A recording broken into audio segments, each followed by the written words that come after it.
সুকসতি আঞ্চলিক ডলফিন ক্লাবৰ সৌজন্যত আজি দিবানুজ ভলীবল খেলাৰ মুখ্য অতিথি মাননীয় নুৰুল ইছলাম ডাঙৰীয়া আমাৰ মাজত আছে।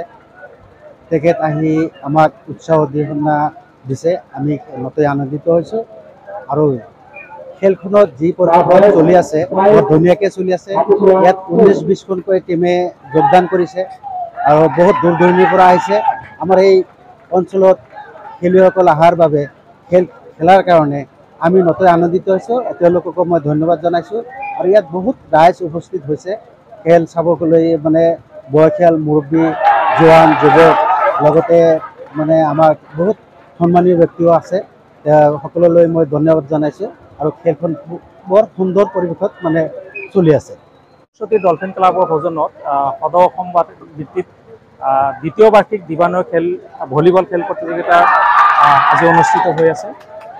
আজি এই খেলখনত উপস্থিত থাকি খুব ভাল লাগিছে। অসমৰ বিভিন্ন ঠাইৰ পৰা প্ৰায় 19খন দলে ইয়াত যোগদান কৰিছে। আৰু এনেকুৱা গাঁৱত এনেধৰণৰ নৈশ খেলত যি উৎসাহ, যি ৰাইজৰ উৎসাহ দেখি সঁচাকৈ অভিভূত হৈছোঁ। আৰু ডলফিন ক্লাবৰ সমূহ সদস্য আৰু বিষয়বৰ্গলৈ ধন্যবাদ জ্ঞাপন কৰিছোঁ যে তেওঁলোকে ইমান ধুনীয়াকৈ সুন্দৰকৈ এই খেলসমূহ পৰিচালনা কৰি আছে। আৰু উঠি অহা যুৱ প্ৰজন্মই মই ভাবোঁ যে এই খেলসমূহৰ জৰিয়তে তেওঁলোকে আগবাঢ়ি যাব পাৰিব। আৰু বিশেষকৈ গম পাই যে আমি যিখিনি ল'ৰা যুৱ প্ৰজন্মই আজি বিভিন্ন ড্ৰাগছেই হওক বা ৰাগিয়াল বস্তুৰ জৰিয়তে তেওঁলোকে নিজৰ লাইফটো ধ্বংস কৰিব বিচাৰি আছে, সেই ল'ৰা ছোৱালীৰ ক্ষেত্ৰত এয়া এটা সুবৰ্ণ সুযোগ যে তেওঁলোকে সেইবিলাকৰ পৰা ধ্বংসৰ পৰা তেওঁলোকে আহি এক সুন্দৰ জীৱন গঢ়ি এই খেলৰ জৰিয়তে, আৰু এই খেলৰ জৰিয়তে তেওঁলোকে এটা সুন্দৰ জীৱনৰ আৰম্ভণি কৰক। আৰু উঠি অহা প্ৰজন্মই যাতে খেলৰ প্ৰতি আগ্ৰহ হয়, তাৰ কাৰণে যি ডলফিন ক্লাবে এই খেলক মানে মাজত এটা আলোড়নৰ সৃষ্টি কৰিছে, তাৰ কাৰণে তেখেতসকলক ধন্যবাদ জ্ঞাপন কৰিছোঁ। আৰু সঁচাকৈ আমাৰ এই গাঁৱলীয়া অঞ্চলত এনেকৈ খেল এটা অনুষ্ঠিত কৰিছে আৰু তাৰ কাৰণে ৰাইজবিলাক উঠি আহিছে আৰু ৰাইজে সুন্দৰকৈ এই খেল তেওঁলোকে উপভোগ কৰিব পাৰিছে। আৰু তাৰ কাৰণে মই ৰাইজকো মই ধন্যবাদ জ্ঞাপন কৰিছোঁ।